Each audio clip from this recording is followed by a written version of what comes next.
started with smaller regional banks, which we saw that happen. And then in the spring of 2024, the next wave of banking collapse will continue. And then in November 2020, the CEO of the Bank of America, Wells Fargo, and JP. Oh, where's the rest of that? Oh, anyway, so I just have this spidey sense that I've had that there's no way this is going to be sustainable. And now that they're cutting rates, that's a bad sign. Now, a lot of people would think that's a bad sign. That's why banks are buying gold. And so you think we're headed for another banking collapse? Well, when you look at history, when something needs an airline, right? If it needs money from outside the ticket sales and how the airline generally generates money, right? It ends up in bankruptcy court. Yeah. And it needs a cash infusion from outside of itself. So if the government is creating debt, it means it doesn't have enough money to pay the bills the economy is costing. Right. So when they print money, they're bringing money in from an external source, if you will. Right. Same thing here. And, I could send you the links to this research right out of the Fed's website, where they host data like this, that they decided to reduce bank reserves from 20% or so to zero. So that if you were holding $20 billion in reserves, you now had $20 billion you could use to shore up your financial institution. And I make no financial projections or am giving financial advice, and I'm not an expert in the way that I've been trained to understand the man-made financial system in its entirety. But what I am, hopefully, is for folks to understand taking very complicated discussions like these and flatten them out onto the kitchen table and make them very simple. If I needed to borrow $11 million a year, right, to keep my business going, there's no point to me being in business. It's a falsehood. I don't have any customers. There's no reason for me to do what I do because what I'm doing is a failure. If the government needs money from outside of itself by printing money from the Federal Reserve, it's a failure. If a financial firm, an airline needs external sources of money continuously, not just for the month of March, if you will, right? Then that says to me that thing is not viable. It's not really alive, living under its own might. Okay. All right. We just found out that the former Prime Minister of the UK said in an interview that when she became Prime Minister, she realized that she didn't run things, that the people who ran things were the bankers, and that the head of the bank in England could not be fired, but she could be. Oh, yeah. And that's when she realized, oh my God, we're not really in control here. That's according to the former Prime Minister of the UK. Mm-hmm. And so, of course, that's the exact same situation. Barack Obama, when he was running for president, it got revealed. Citibank, after he won the presidency, Citibank sent an email to him and his campaign, and they had a list of all the people they wanted in his cabinet. Every one of those people on that list made it into his cabinet. Yeah. And that's who's really running the government. That's why it's a joke to think that the people in Congress or Joe Biden and his neocons surrounding him, the warmongering maniacs, are actually making these decisions. They're getting orders. Yeah. They're being ordered by the billionaire class who actually doesn't give a shit about this country. They don't care about citizens or voters or anything. And they have an agenda. And right now, their agenda is to prop up this banking system any way possible. But at the same time, they're screwing us overseas. And that's why the rest of the world, we started to use our fiat currency as we weaponized it against people with our sanctions, right? So our foreign policy is all about sanctioning people, and we can do that because everybody had to hold American dollars and trade in American dollars. Well, now and that was a big part of why Gaddafi, they took him down, because he wanted to create a currency just for Africa, and they can't have that because then we can't control them. Right. And so... So the international billionaire class are being such reckless actors, and so they're weaponizing the dollar so much that people are going away from the dollar. Yeah, and that's going to screw our whole economy up, and that's going to crash our. And so the same people who did it in 2008 are the same people in charge now. and they're going to do it again. That's why I feel. I agree. I mean, that's what following the breadcrumbs, keeping it simple for simple folks that don't have 6 degrees in economics. Every action has a reaction, right? If you're literally going to make the choice to turn your nation's currency into toilet paper, you have no interest in protecting or defending the rights of the citizens that live within the land. Right. You literally have no damn to care. It's unbelievable. And so here we are. I've said before on the show, when I look around and do research, I'm finding that the dollar is worth somewhere between 4 and 2.7 cents. Backed by gold, it was worth 100 cents. In the year 2000, it was worth 56 cents. So the decision-making of Washington, and then those that are in alignment with Washington holding the purse strings to financial campaigns or influence or what have you, Wall Street have been making this choice that enrichment in America comes from destroying the dollar. And that journey's just about over. And that journey, it seems like it. It really does. Okay, over to Steph. All right. Hey, really quick question, Paul. Okay, it might be silly, but my question is, okay, so let's say I have gold. Uh-huh. Okay, where do I spend it? Yeah, I get this question all the time. And there are no silly questions. Because how many questions do you answer for yourself before you go buy another car or get a different house, right? You answer all the questions before you say yes. So everyone has to have these questions answered before they can say yes to something or fully, feel comfortable understanding it.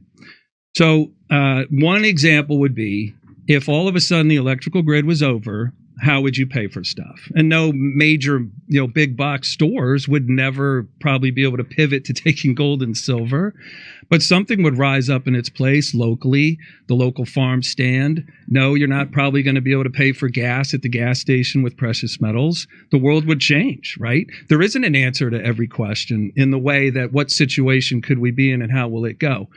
But economic activity is always driven by hunger. It's the one thing we can't solve. I could eat 50 pounds of food today and throw up all night, and I'd still be hungry tomorrow. So I'm either going to buy that food with something, I'm going to create work that creates money for me and pay the farmer for food, or the farmer's going to grow it. So when we say, what can I use gold and silver for? I can't go shopping at Walmart with stock in Walmart, right? And I can't guard my home with stock in Smith & Wesson.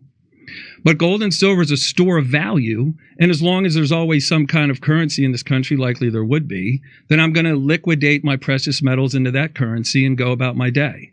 But in the time leading up to 1971, or I guess, a few decades before that, you went shopping up until 1933, to be correct, with gold and silver or the cash. So this is the abnormal period of human existence where paper or something electronic is a representation of money. If you live in a time where everything ends and it's as ugly as it possibly could be, then gold and silver is money again, or hard work, right? Or other resources. Excellent. Yeah. All right. Thank you. Well, I'm getting my golden All right, back to coins Jimmy. anyway. You're getting your golden coins. Okay. Yes. So I'm getting my golden. I've been advised by other people besides Paul. Because you can't do a big bar. What are you going to do with a bar? So I'm going to get it in gold coins. The old saying is gold to buy the bakery and silver to buy the bread.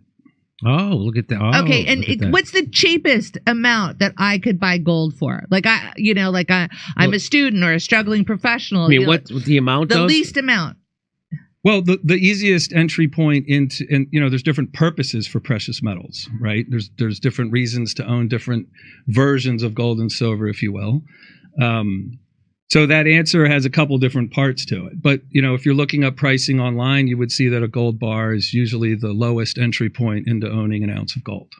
It's just it's not the only asset you'd want to own. And that's a great discussion that we have with clients one-on-one all the time. So I invite you to find us online, or maybe there's a link below the screen. Give us a call, look us up, colonialmetalsgroup.com. And we'd love to have those one-on-one conversations, because what we really want to end up doing is making sure whatever makes sense to you is what's in your portfolio.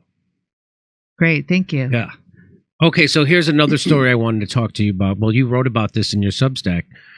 The U.S. national debt is rising by $1 trillion about every 100 days. That's from CNBC. The U.S. national debt is rising by $1 trillion. So that means, well, here. So here's your Substack. We wrote a little bit about it. It says this is just some of it. The national debt, which surpassed $34 trillion several years ahead of pre-pandemic projections, signals a dire mismanagement of our economic policies. The Congressional Budget Office in January 2020 did not expect this threshold to be reached until 2029. Yeah. We're there already. Mm-hmm. This acceleration is not just a number. It's indicative of a deeper systemic problem that threatens the very fabric of our economy. The national debt might not seem like a burden on the U.S. economy at the moment, given the continued willingness of investors to lend money to the federal government. Now, let me ask you about that. Now, I say that the United States, it's a fiat currency. They just print it.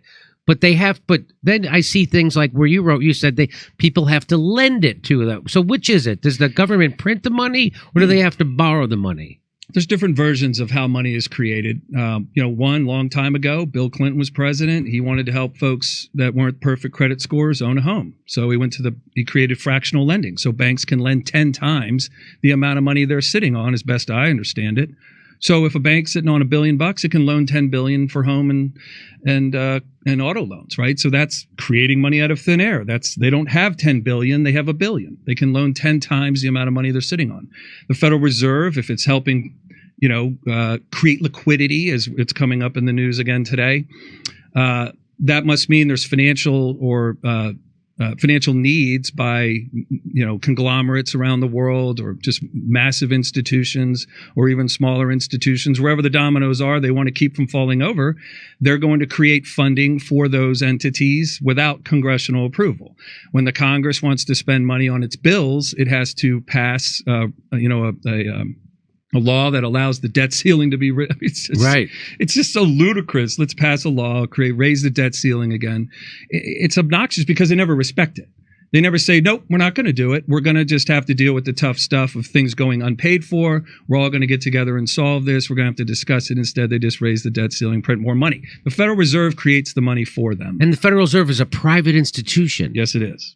So I always thought that the Federal Reserve was part of the United States government. It's not. It's private. Just like Federal Express is not part of the mail system. Yeah. They use that That's right. word. And so the Federal, exactly. Uh-huh. It's funny. It's so good. So the Federal Reserve is allowed by law to be the ones to print money, and then they lend it to the United States government. That's how this is working. Lending is a cute term. Oh, okay. But they're providing it. Uh-huh. So let's say if we were the ones, the government, the people in government, all, the elected officials, owed us this $34 trillion. What if we said, pay us or go, right? So if you quit paying your mortgage, what does the bank say? Pay us or go, right? So this is where the checks and balances ends. There is no checks and balances on this being debt. Debt is repaid.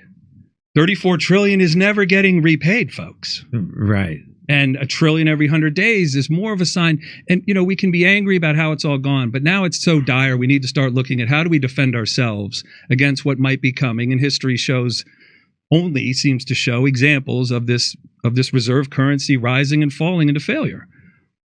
The $1 trillion every 100 days is a sign that things are progressing much worse than any of the brightest minds in Washington or Wall Street were able to project. The needs growing faster than their understanding of how bad the needs are. And them basically inventing $1 trillion every 100 days. How does that not lead to inflation? That has to, right? Of course, the whole thing's been inflation. Yeah, the whole thing. It's like, we could talk about this other piece. I'll save it in the Substack. The reason, the Grand Canyon size hole, what created that in our finances. We can talk about that in a second. But yes, the government's paying bills. They're not building ski resorts in Austria or condos on the moon. Right. So where are the bills coming from? That's the question. Well, a lot of it's coming from the military-industrial complex. I know that. Oh, yeah. Yes. So this lending facilitates ongoing government spending on various programs without the need to raise taxes. Yeah. So that's that whole thing of. So I had this woman on our show, Stephanie Kelton, and she wrote a book about why now I'm blanking on the term that she uses about modern monetary policy theory. That's MMT. it. MMT. That's it. And she explained that, when they pass a law to go pay for something, let's say, hey, we want to send $150 billion to Ukraine. They don't go raise taxes to pay for that. They just print it. Yeah. And they just send it. Yeah. And and she's saying, so I don't even know why they collect taxes anymore if taxes are completely uncoupled from what they're spending. Right. And so that's what this says. The lending facilitates government spending on programs without raising taxes to pay for it. Yeah. So, however, the reality is built on a precarious foundation. The dollars created out of thin air since 2008 have averted a depression, but at what cost? What is that cost?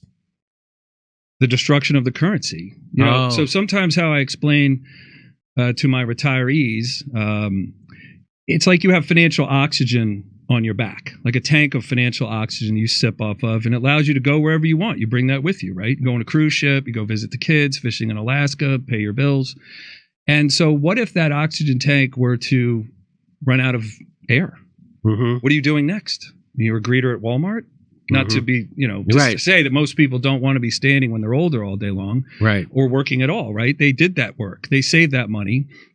Others seem to be willing to put that saved money at risk. So the ultimate threat is that the currency is destroyed. And so therefore the values within that currency, it would make sense to me, would disappear with it. And the one calculation I can give to just help people visualize what that might be is that, if the dollar's worth 100 cents and a home's worth 20 grand, and today a home's worth 440 grand and the dollar's worth 3 cents, where was the change agent? We just destroyed the dollar, flooded the world with money. It ended up in real estate. And now that same $20,000 house is $440,000 today. Because we didn't, right? There's not a billion people that live here now. Right. We only have 40% more people here than when we cut free of the gold standard. So it's the exact same wood, brick, and mortar. Yeah. But now it's just worth. So that means you're saying that a big part of that is the devaluation of the dollar. Yeah, destruction of it. Destruction of its buying power. There's two measurements on it. There's how strong is the currency against the euro or the yen or the pound. And then there's the buying power of a currency. The buying power, the dollar, again, has no value unless it's backed by something of value. Back it by oil. The petrodollar was an attempt to do that, and it allowed a lot more flexibility for the government to wield bigger financial armament against the world, control the world, grow the military, just, take over. The Monroe Doctrine on absolute steroids. But living within the gold standard, then you're living within your means, and you have to live right size, and you have to be honest about things. You have to confront issues as a team.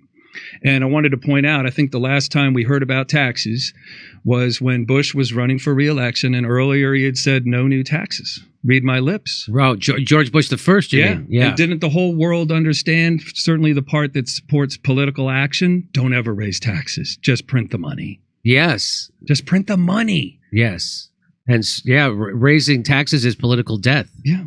Yeah. But you're right. Maybe it's $2.5–3 trillion a year they get in taxes, and they're spending, like Biden's budget was around $6 trillion. So they're obviously printing a lot more money than they take in. Why can't they just come and say, here's the problems, let's get together and solve it, America? There's a lot of bright minds outside of Washington that are solving problems every day. Everyone in this room solved some problems today successfully, right? Right. Why can't Washington do that? That's not their track record. So so they're just going to keep doing this because they don't have any other ideas, right? So this is just going to keep going on, and it's going to keep devaluing the dollar. And you're saying that we're at the end of that cycle, right? So the dollar was worth at least 50 cents in 2000. Is that what you said? 56 cents, yeah. And now it's worth, according to your calculations, somewhere around 4 cents. 3 to 4 cents, yeah. And so we can't. So at some point, this stops working. Yeah. So modern monetary theory, from my understanding, and there's a good little write-up about it on Wikipedia. It kind of explains that the idea is the government, that money's a commodity, and the government creates that commodity, and it can create as much of that commodity as it wants to. Well, technically, yes, I guess. Yeah, it's but like there's a consequence to doing so. Yeah, scientifically, I could eat half of a Snickers bar today, the other half tomorrow, and the other half the next day, and on and on. And I would, until the atomic level, I'm still eating a Snickers bar. But it doesn't satisfy my hunger. Right. Okay. So it's valueless, but it still exists. So, I mean, evidenced by the fact that printing money to pay bills causes things to become more expensive, causes people in America working here need to be paid a higher wage to be able to afford working. And then those jobs go overseas for cheaper labor. And we just keep digging this hole bigger and bigger and bigger for ourselves. But, well, not really for ourselves. The government's doing it to us. And it just guts the soul of the country. Like if a currency was the steel in your financial system, the metal, the girders that everything hangs off of, the stuff behind the drywall you can't see. So if the steel in your financial system is the currency, and you build this incredible shining city on a hill, as Reagan once called it, today the steel in that financial system, in the girders, is 97% weaker than when it was built. That's what makes sense to me. Yeah. And I'd love to hear from folks that think otherwise or could prove that I'm incorrect in my assumptions. I'm always willing to learn. I am not the oracle of everything. I've certainly just read a ton about it because I want to be right. I want to be able to say things that matter to folks and help them along their way. Okay. So, and you know what's weird is that this never comes up like at a press conference with a politician. This never comes up. There's never, like, hey, what are they doing about that $1 trillion they just printed in the last 100 days? And what are you going to do about the next trillion in the next 100 days? This never gets talked about, doesn't get talked about. I mean, I don't watch CNBC, but it certainly doesn't get talked about in any other news show. No. To give credibility to the size of this number, right? I talked to a great guy earlier today. He was spreading fertilizer on his farm in Kansas. Said his dad's 93. I said, you're lucky to still have him around. His dad has lived 3 billion seconds. Oh, right. 1 billion seconds is 31 years. Right. So if everything we pretty much do on Earth is human scale, right? Planes don't hold 1,000 people, doorways aren't 10 feet tall. Couches aren't 20 feet long. Everything's kind of at a human scale. 1 trillion seconds is 31,000 years. Now, we've been doing finances with precious metals and barter and exchange for 5,000 years? So they're creating 31,000 years of debt every 100 days. 34 trillion is a little over 1 million years of money. And that might sound like a preschooler's way to look at finances. Mm-hmm. But how else do we internalize how horrific it is to create $1 trillion in debt in 100 days? So the metrics I've heard is that 1 million seconds is like 7 days or something like that, or 11 days. And then 1 billion seconds is 31 years. Right. And so 1 trillion is how long? 31,000 years. And another way to look at it is in $100 bills stacked one on top of the other. It's 690-mile high stack of money. So if I laid that stack of $1 trillion worth of $100 bills out on the highway near you and you got in your car and you're driving at 70 miles an hour, you would need to drive for 10 hours to pass $1 trillion in $100 bills, stacked bill on top of bill laid alongside the highway. 700 miles long. And they're doing that every 100 days. Yeah. Okay. All right. Again, I really do think we're at the end. That's why I'm doing what I'm doing, and everybody can do what they want. But I'm nervous about the stock market. I took all my money out of it. Yeah, I did. I really did do that. And the people I've talked to, not just you, but other people, have said that's not dumb. That's a smart idea. So anyway, okay, over to Steph. Okay. Here we go. Canadian government refusing to renew my passport due to $25 trucker convoy donation. I am a prisoner here. Canadian refugee. Oh, joy. It's a face between blowhard Reagan and senile Reagan to dementia boogaloo. A public sector deficit is a private sector surplus, but where and for who? Our collective currency is backed by all our real resources and productive labor capacity. Those are our spending constraints. Truthful agave. Sandra East Coast feedback. I prefer when you start show link early. I listen to your music while I start dinner without missing show. Now I get stuck waiting for link before starting dinner. I'm hungry. I'm on Truth Social. Sandra, thank you, Sandra. Here's the difference between the terms homeless and unhoused people. Using the term unhoused blames our government. Using the term homeless blames the victim. Biggie 1121. Thank you. Oh, okay. Have you seen the compilation of Mika smiling hard with Trump before he ran for president? Yeah. I gotta look for that one. Speaking of the new fangled vernacular that the kids use in the 90s, everyone wanted to be fat. Unfortunately, no one understood the acronym, and so now everyone is fat. Hashtag dangers of acronyms. Thank you, Vienticus Prime. Are you ready? Yeah. All right, back to Jim. So get this, Bitcoin hits an all-time high near $69,000 before tumbling. Bitcoin reached a new frenzy surrounding the world's largest cryptocurrency, pushed the price to $68,869, exceeding the previous high. Wow, really? So that was its last high was at 68.7. It went to 68.8, and that's okay. So then it tumbled below 60,000 level again in just a matter of hours. That happened. The new high reinforced a remarkable comeback for Bitcoin following a 2022 crash that created a huge losses for investors and triggered the downfall of several big industry players, including cryptocurrency exchange FTX and its founder Sam Bankman-Fried. Oh, that mother. The dramatic retreat from Tuesday's high offered a reminder of how much volatility still surrounds the digital asset. At one point, it was down 11%, the sort of drop last seen during the tumult of 2022. Yeah, I am putting money in Bitcoin, but I'm certainly nervous about it. I'll tell you that. So far this year, Bitcoin has been riding a wave of excitement sparked by a series of spot Bitcoin exchange traded funds that started trading in January. Those funds gave everyday investors widespread exposure to the digital asset, triggering anticipation of a record-breaking year. So what does that mean, Paul? Do you know what that means, Paul? So far the year, Bitcoin excitement sparked by a series of spot Bitcoin exchange traded funds. So that what does that mean? Well, yeah. Again, in layman's terms, for coming from myself, in responding to that, you've created other avenues for money to flow into Bitcoin. So the financial world has easier access to collect investor capital and place that against Bitcoin or other cryptocurrencies. So they're like. So it's almost like they're, is it like, tell me if this makes sense. Is it like they're creating Bitcoin mutual funds kind of? Yeah.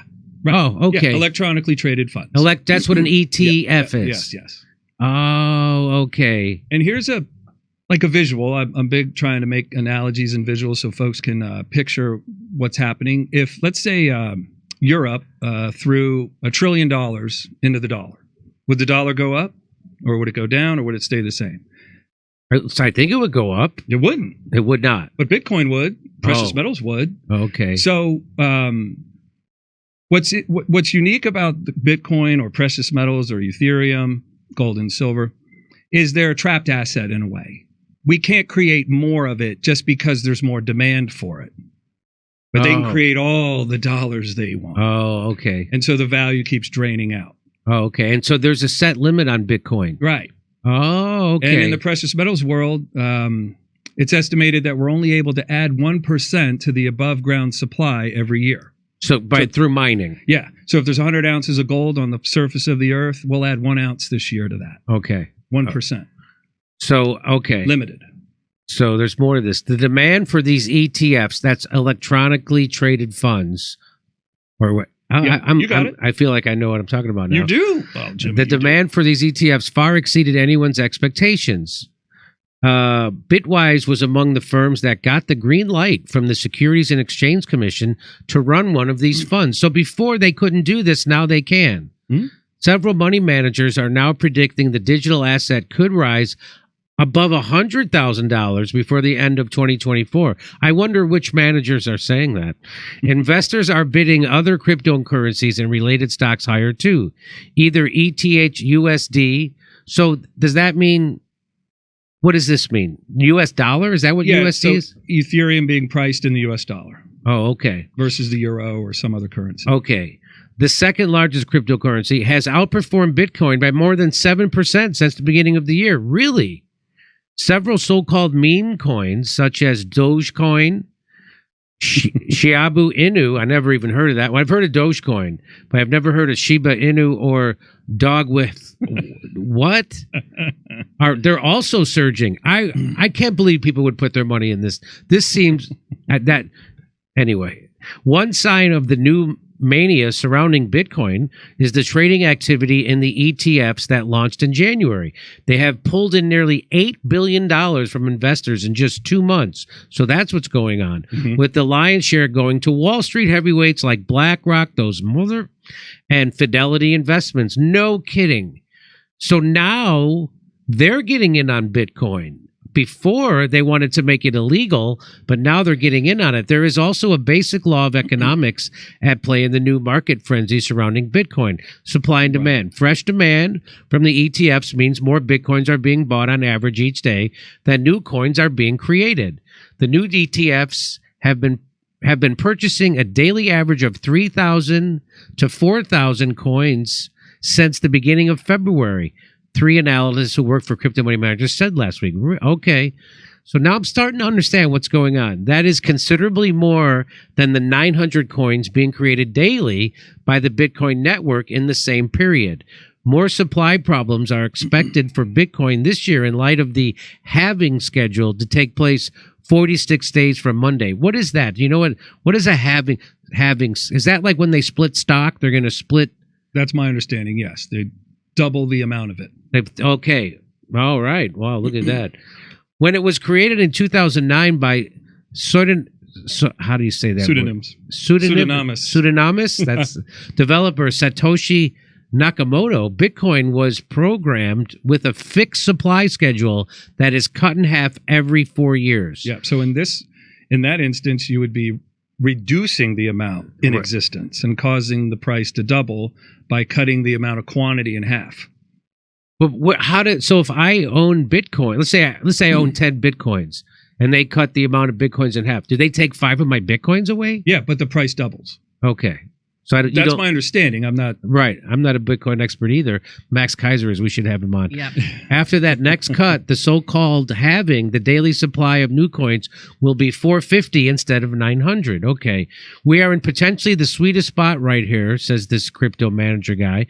We can produce more Bitcoin to meet demand. We can't. We can't produce more Bitcoin to meet demand. Connor's firm has set its mid to high range price target for Bitcoin this year at between $160,000 and $180,000. Next year, it anticipates an eye-popping target of $350,000 to $450,000 per coin. Another money manager, this guy, Van Eck, set an $80,000 2024 price target. Those estimates are admittedly a little stale now. Okay. And here's the chart, if you know what charts means, and there's where it is.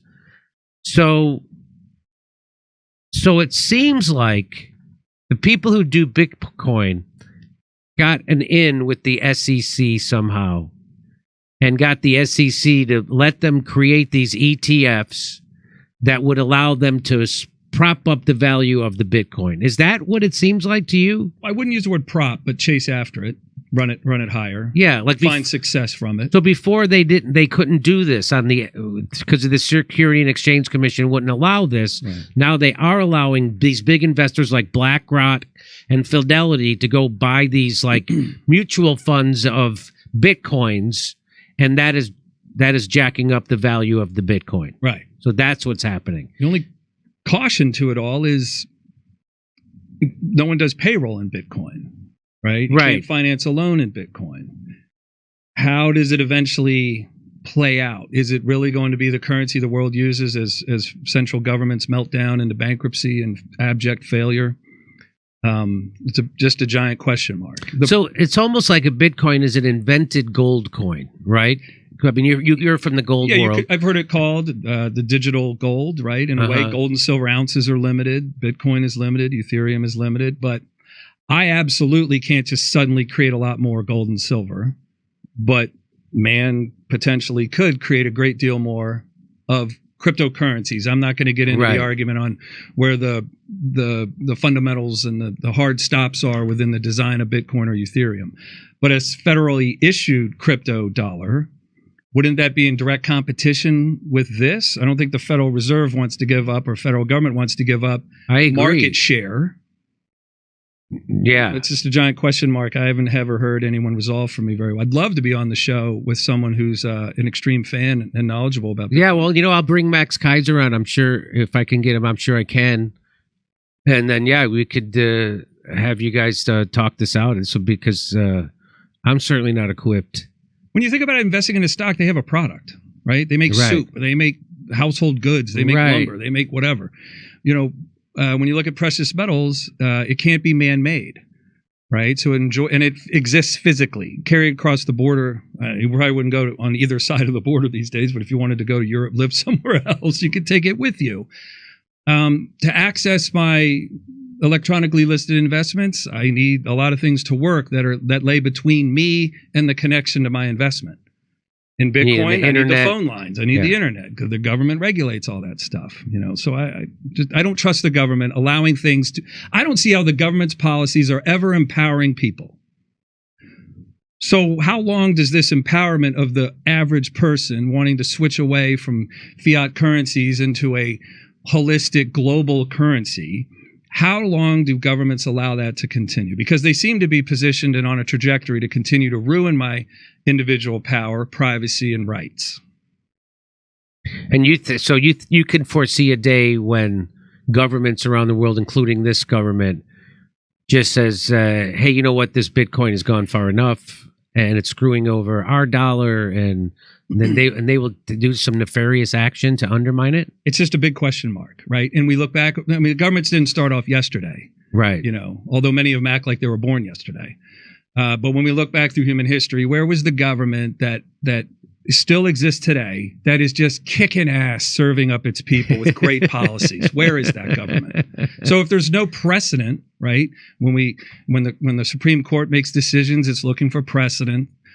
Sometimes it's created for the first time, but a lot of times they want to base decisions off how other courts base decisions on things before. So if you're going to base your decisions on where you want your money located before a massive crisis comes around the corner or is already here and about to fall on top of us, I say there's 4 places for your money. There's physical cash in a safe at home, real estate in the financial realm, and in the vault. Okay.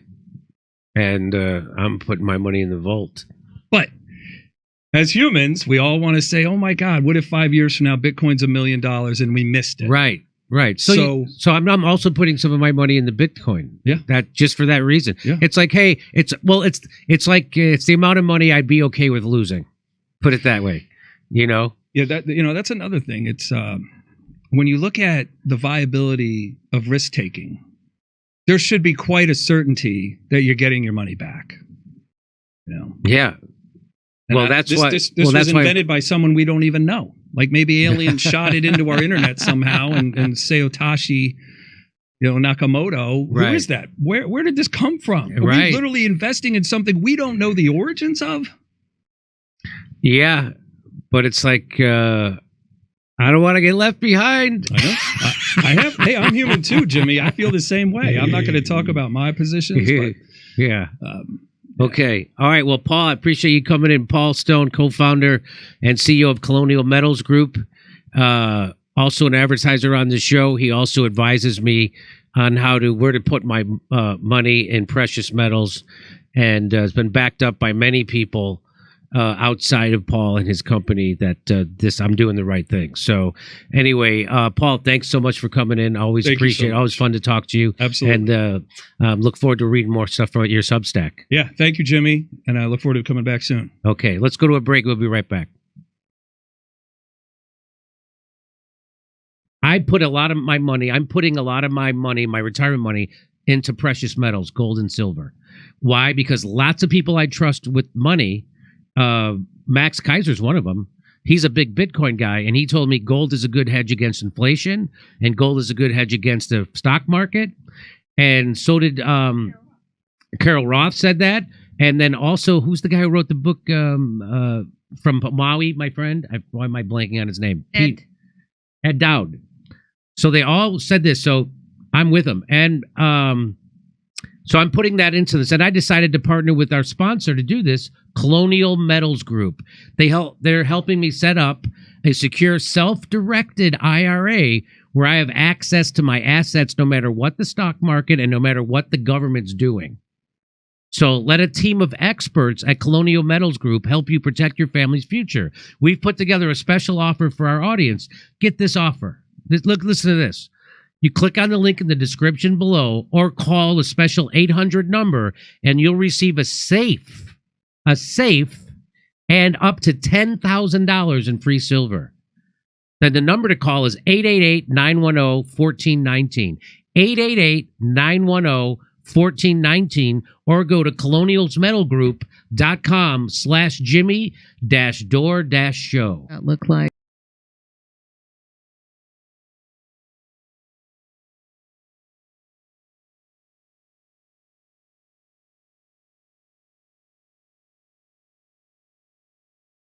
Hey, thanks for checking out our YouTube channel. Subscribe by clicking on that button down there for more AM Joy and the rest of MSNBC. And click on any of the videos right here to watch the latest interviews and highlights. And you can get more videos from MSNBC for free every day with our newsletters. Just visit